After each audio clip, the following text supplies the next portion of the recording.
नमस्कार दोस्तों, स्वागत है आपका आपके अपने यूट्यूब चैनल में। एंड गाइस, आज हम आपके लिए लेकर आए हैं एचपी जीके से रिलेटेड एमसीक्यू टेस्ट। ये टेस्ट रिवर से रिलेटेड है क्योंकि हमने दो वीडियो में सभी रिवर्स को एकदम डिटेल में स्टडी किया है। सो आज हम उसके एमसीक्यू टेस्ट लगाएंगे। यहाँ पे तकरीबन 100 एमसीक्यू जो हैं अवेलेबल हैं। ओके, तो चलिए इस वीडियो को शुरू करते हैं। हिमाचल प्रदेश की कौन सी प्रमुख नदी से कांगड़ा और कुल्लू घाटी का निर्माण होता है? तो गाइज 100 क्वेश्चन है, इसीलिए अब मैं डायरेक्टली आपको यहाँ पे आंसर ही बताऊँगा। तो वो कौन सी रिवर है आपके पास? ब्यास रिवर। इनमें से कौन सी नदी हिमाचल प्रदेश में प्रवाहित नहीं होती है? वो है आपके पास झेलम। झेलम आपके पास J&K में प्रभावित होती है। एंड चिनाब नदी का उद्गम स्थान कहाँ से होता है? चिनाब नदी को चंद्रभागा भी कहा जाता है। तो चिनाब नदी आपके पास बारालाचा दर्रा लाहौल स्पीति से निकलती है। नेक्स्ट है हमारे पास एक लोकप्रिय हिमाचली मिथक के अनुसार वह स्थान जहाँ रुद्र अपनी आयु दुशाला से विद्युत पृथ्वी पर प्रसारित करने के लिए प्रकट हुए थे, वो स्थान दो नदियों के संगम पर अवस्थित है। तो वो स्थान कौन सा है आपके पास? वो आपके पास पार्वती और ब्यास है। सो ए जो इसका राइट आंसर है। नेक्स्ट है हमारे पास जन विश्वास के अनुसार स्तुद्र नदी को मानसरोवर झील से हिमाचल में लाने का श्रेय किसे जाता है? तो वो श्रेय जाता है आपके पास बाणासुर को। नेक्स्ट हमारे पास रावी नदी का वैदिक नाम क्या है? तो रावी एक पुरुष है और उसे इरावती नामक स्त्री के साथ प्यार है। So which one is the right answer? पुरुषानी। ओके, नेक्स्ट है हमारे पास बुधिल धारा का उद्गम स्थान कहाँ से होता है? तो ये कल हमने स्टडी किया था। बुधिल आपके पास मणिमहेश से निकलती है। नेक्स्ट हमारे पास चंबा पतन पुल जो बिना स्तंभों के होने के कारण हिमाचल प्रदेश में अपनी किस्म का पहला पुल है, किस नदी के ऊपर बना है? तो चंबा पतन पुल जो है आपके पास ब्यास रिवर के ऊपर बना है। निम्न में से कौन सी ब्यास की सहायक नदी है? तो यहाँ पे कौन सी जो है आपके पास ब्यास नदी की सहायक नदी है? वो है आपके पास अली। अली जो है ब्यास नदी की सहायक नदी है। गिरी नदी किस चोटी से निकलती है? तो टॉन्स, गिरी, पब्बर, आंध्र सारी की सारी यमुना की ट्रिब्यूटरीज है आपके पास। तो जो गिरी है वो आपके पास कहाँ से निकलती है? कुपर चोटी से। ओके, सतलुज हिमाचल में कहाँ से प्रवेश करती है? तो सतलुज आपको पता है किन्नौर में प्रवेश करती है। तो किन्नौर के कौन से स्थान के ऊपर वो प्रवेश करती है? सिपकी पास से। हिमाचल में या निम्नलिखित में से कौन सा कथन सत्य नहीं है? तो यहाँ पे कौन सा कथन सत्य नहीं है? यमुना पूह किन्नौर से निकलती है। नेक्स्ट हमारे पास किस नदी का नाम बिपाशा है? तो बिपाशा यानी आप इसको ब्यास से याद रख सकते हैं, बिपाशा। ओके, तो ब्यास जो इसका राइट आंसर है। ब्यास नदी का वैदिक नाम क्या है? तो अभी हमने देखा ब्यास ब्यास एक ऋषि था। एंड जो ऋषि है आपके पास वो काफ़ी गुस्से वाले होते हैं, तो वो कभी भी किसी को शाप दे देते हैं। तो लोग उनसे अर्ज करते हैं कि आप हमें शाप मत दीजिए। So which one is the right answer? अर्ज किया। ओके, चंबा किस नदी के दाएं किनारे पर स्थित है? तो चंबा जो है आपके पास रावी नदी के दाएं किनारे पर स्थित है। यमुना नदी का वैदिक नाम क्या है? तो यमुना का आपके पास नाम है कालिंदी। पांवटा साहिब गुरुद्वारा किस नदी के किनारे स्थित है? तो आपके पास ये यमुना के किनारे जो है स्थित है। नेक्स्ट है हमारे पास रावी नदी कहाँ से निकलती है? तो रावी नदी आपके पास बड़ा बंगाल कांगड़ा से निकलती है। हिमाचल प्रदेश की सबसे लंबी नदी कौन सी है? तो वो है आपके पास सतलुज। 320 किलोमीटर जो है हिमाचल में ट्रैवल करती है। कौन सा खड्ड कांगड़ा किले से होकर बहता है? तो काफ़ी इम्पॉर्टेंट है एंड काफ़ी फेमस है। तो कौन सा जो है आपके पास कांगड़ा किले से होकर बहता है? बाण गंगा। नेक्स्ट हमारे पास सतलुज नदी का ऋग वैदिक नाम क्या है? तो सतलुज नदी का ऋग वैदिक नाम क्या है आपके पास? स्ताद्री। नेक्स्ट हमारे पास निम्न में से कौन सी नदी का उद्गम हिमाचल प्रदेश में नहीं होता है? तो आपके पास जो सतलुज नदी है वो मानसरोवर लेक से निकलती है। नेक्स्ट हमारे पास चंद्रभागा नदी कहाँ मिलती है? तो चंद्रभागा नदी कहाँ पे मिलती है? तो यहाँ पे आपके पास ऑप्शंस हैं। तो जो आपके पास मिलती है तांडी नामक स्थान के ऊपर। चंद्र एंड भागा यहाँ पे इकट्ठा लिख दिया है, चंद्र एंड भागा। नेक्स्ट हमारे पास ब्यास नदी निम्न किस जिले से संबंधित है? तो ब्यास नदी आपके पास कहाँ से निकलती है? कुल्लू डिस्ट्रिक्ट से। तो ये आपके पास कुल्लू से संबंधित है। सॉरी, यहाँ पे पूछा संबंधित नहीं है, तो ये आपके पास उन्ना से संबंधित नहीं है। उन्ना में आपके पास केवल स्वान रिवर है, बाकी ये जो तीनों हैं यहाँ पे आपके पास ब्यास नदी प्रेजेंट है। बाणगंगा निम्न में से किसकी सहायक नदी है? तो बाणगंगा आपने देखा कहाँ पे थी? कांगड़ा में थी, जो कांगड़ा का किला है। तो वहाँ पे कौन सी नदी आपके पास बहती है? हमारे पास दो नदियाँ हैं वहाँ पे, रावी एंड ब्यास। बट रावी जो है वहाँ पे कम डिस्टेंस ट्रैवल करती है। सो आपके पास जो बाणगंगा है वो ब्यास नदी की ट्रिब्यूटरी है। किस ग्लेशियर से रावी का उद्गम स्थान होता है? वो है आपके पास बड़ा बंगाल। सो 26 का आपके पास बी जो है राइट आंसर है। टॉन्स किसकी सहायक नदी है? तो हमने आपको पहले बताया था, टॉन्स गिरी पब्बर जो है आपके पास एंड आंध्रा यमुना नदी की सहायक नदी है। डैश डैश नदी का वैदिक नाम अर्ज किया है? तो ब्यास नदी का आपके पास नाम क्या है? अर्ज किया। स्यूल धारा किस नदी की सहायक नदी है? तो जो स्यूल है आपके पास वो रावी की सहायक नदी है। डोडरा कवार किस नदी घाटी में स्थित है? जो आपके पास डोडरा कवार है वो टॉन्स नदी के घाटी पर स्थित है। निम्न में से कौन ब्यास नदी की सहायक नदी है? तो ब्यास की सहायक नदी कौन सी है यहाँ पे हमारे पास? वो है मानखड। नेक्स्ट है हमारे पास ब्यास नदी का उद्गम स्थान।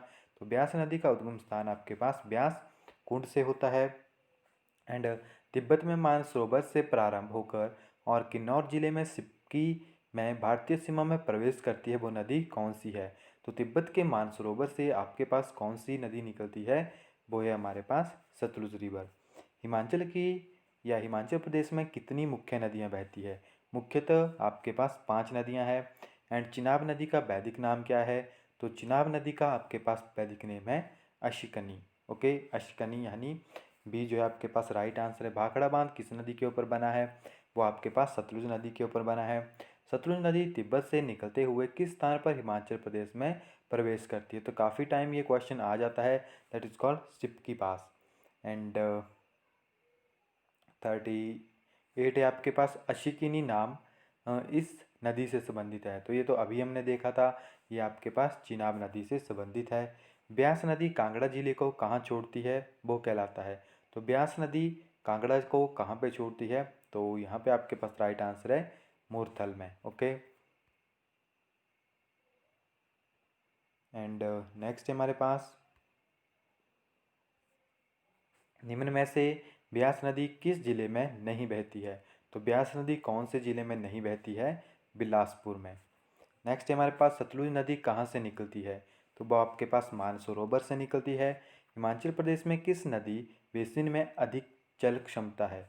तो सबसे अधिक जल क्षमता जो है आपके पास वो, या अगर आप वॉल्यूम के अकॉर्डिंग देखेंगे तो वो चिनाब में है। तो यहाँ पे राइट आंसर कौन सा होगा आपके पास? बट यहाँ पे पूछा गया है अधिकतम जल क्षमता, तो सबसे ज़्यादा जो है आपके पास चिनाब में है। तो चंद्र एंड भागा जो है उसी का कॉम्बिनेशन है। तो यहाँ पे सी आपके पास आंसर होगा।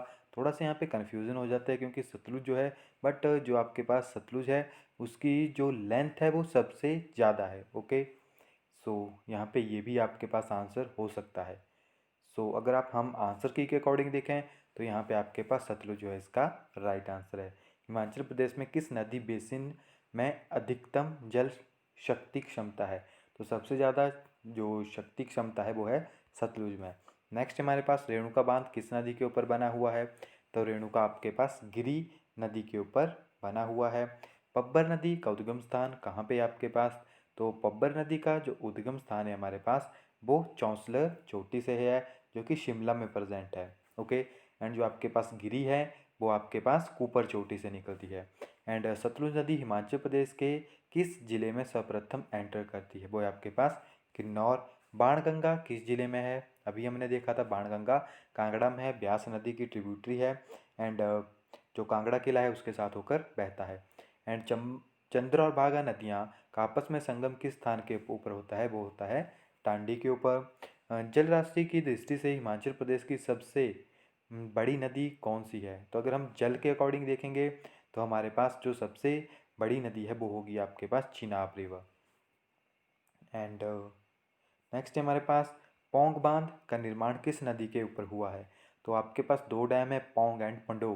काफ़ी कन्फ्यूज़न होता है, तो पंडो डैम मंडी में है एंड जो आपके पास पौंग डैम है वो कांगड़ा में है। तो ये आपके पास बना है ब्यास रिवर के ऊपर। एंड नेक्स्ट है हमारे पास कौन सी ये नदी हिमाचल प्रदेश से होकर बहती है, नहीं बहती है, वो है आपके पास गंगा, क्योंकि गंगा आपके पास उत्तराखंड से निकलती है।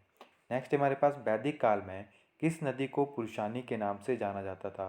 तो काफ़ी इजी क्वेश्चन है, वो है आपके पास रावी। ओके।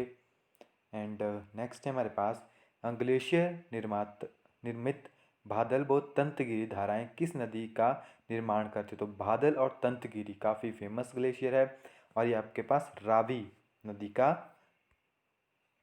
निर्माण करते हैं। नेक्स्ट हमारे पास ब्यास नदी किस स्थान पर मैदान भाग में प्रवेश करती है?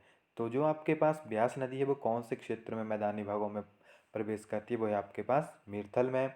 यमुना नदी का उद्गम स्थान कहाँ पे है? वो आपके पास यमुना नदी कहाँ से निकलती है?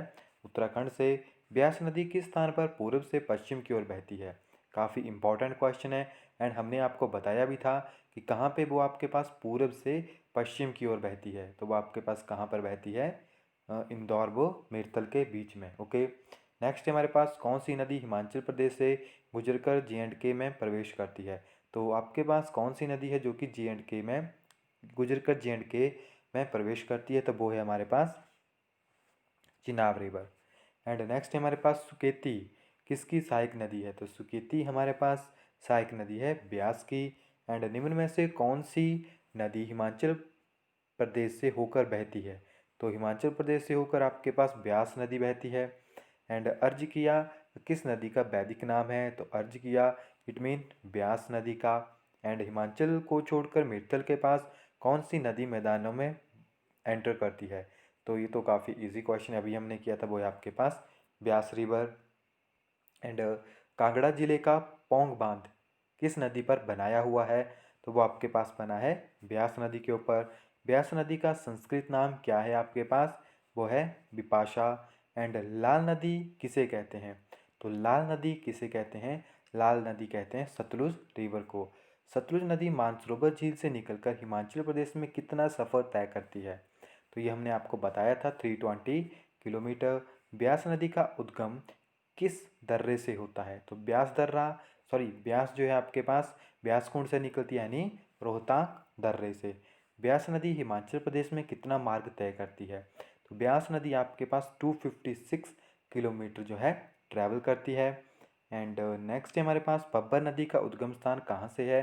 तो पब्बर जो है आपके पास चंद्रनाहन नामक स्थान से जो है वो निकलती है। नेक्स्ट है हमारे पास हिमाचल प्रदेश में रावी कुल कितना डिस्टेंस जो है तय करती है? वो है आपके पास 158 किलोमीटर।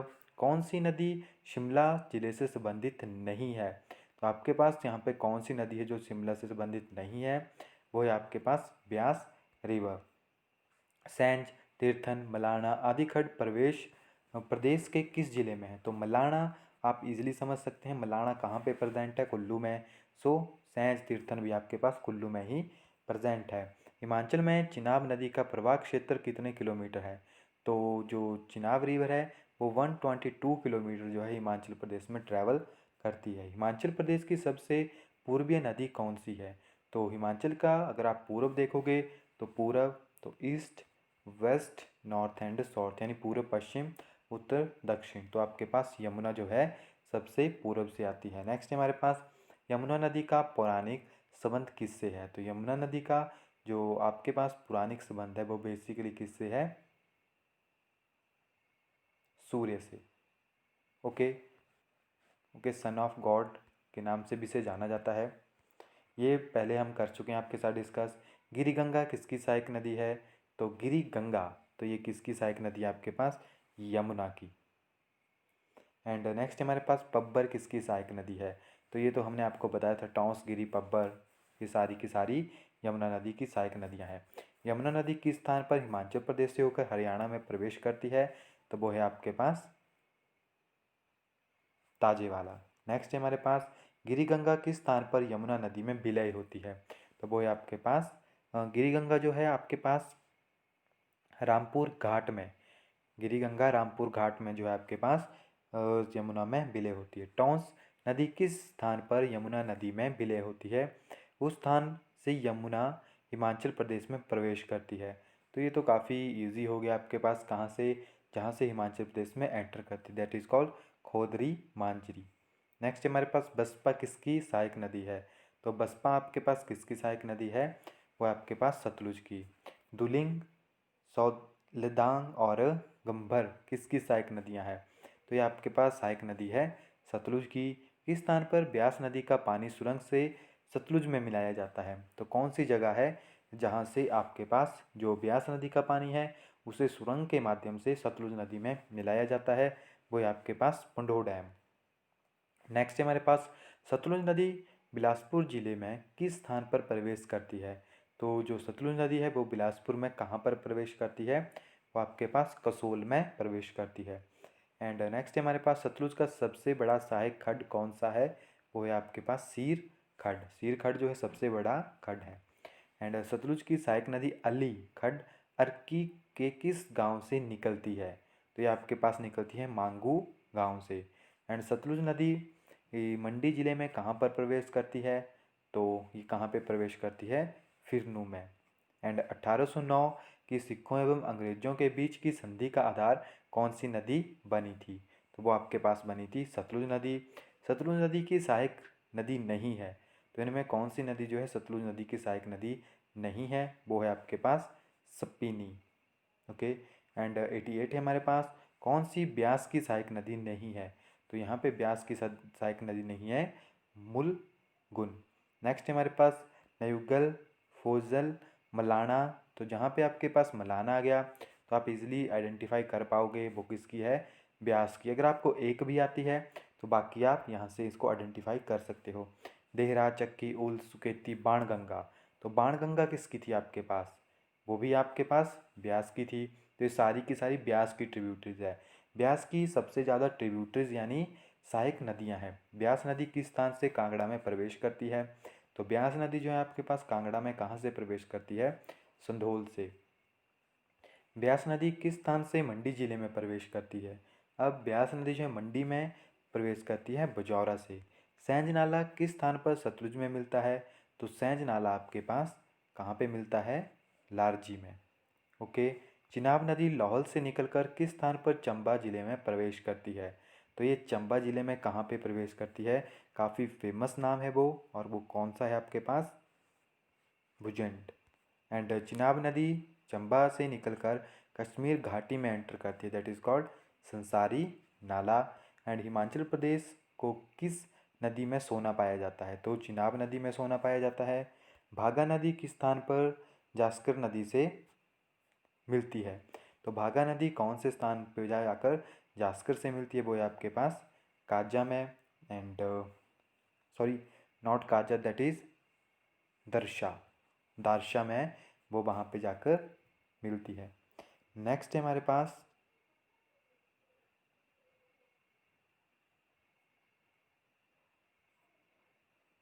कौन सा खड्ड हमीरपुर से नहीं बहता है? तो हमीरपुर से कौन सा खड्ड नहीं बहता है? सूकर खड्ड जो है हमीरपुर में नहीं बहता है। रावी नदी किस स्थान पर चंबा जिले को छोड़कर अन्य राज्यों में प्रवेश करती है? तो वो कौन सी जगह है आपके पास? सॉरी गाइज, यहाँ पे थोड़ी सी मिस्टेक हो गई। 97 का सही है। यहाँ पे बेकर खड्ड होगा आपके पास। ओके, बेकर खड्ड 98 का। सॉरी, नॉट बेकर खड्ड, दैट इज सीर खड्ड। यहाँ पे थोड़ा सा कंफ्यूजन हो रहा है। ओके, बाकी सही है। इसका सीर खड्ड है आपके पास। ओके, नॉट सुकर, नॉट बेकर, दैट इज कॉल्ड सीर खड्ड। नेक्स्ट हमारे पास रावी किस स्थान पर चंबा जिले को छोड़कर अन्य राज्यों में प्रवेश करती है? तो वो आपके पास खैरी से प्रवेश करती है। एंड लास्ट क्वेश्चन से हमारे पास चीर, चिड़, सियूल, बुडिल, टुंडा, पजलेडी किसकी सहायक नदियाँ हैं? तो आपको सियूल से याद रखना है। सियूल रावी की सहायक नदी है, तो बाकी भी रावी की होगी। स्पीति नदी किस स्थान पर सतलुज में मिलती है? तो स्पीति नदी कहाँ पे मिलेगी? खाब में। ओके, तो गाइज़ यहाँ पे इस सेशन को एंड करते हैं। बाकी नेक्स्ट वीडियो में हम आपके लिए नेक्स्ट क्वेश्चन लेके आएंगे। तब तक के लिए thank you, have a nice day.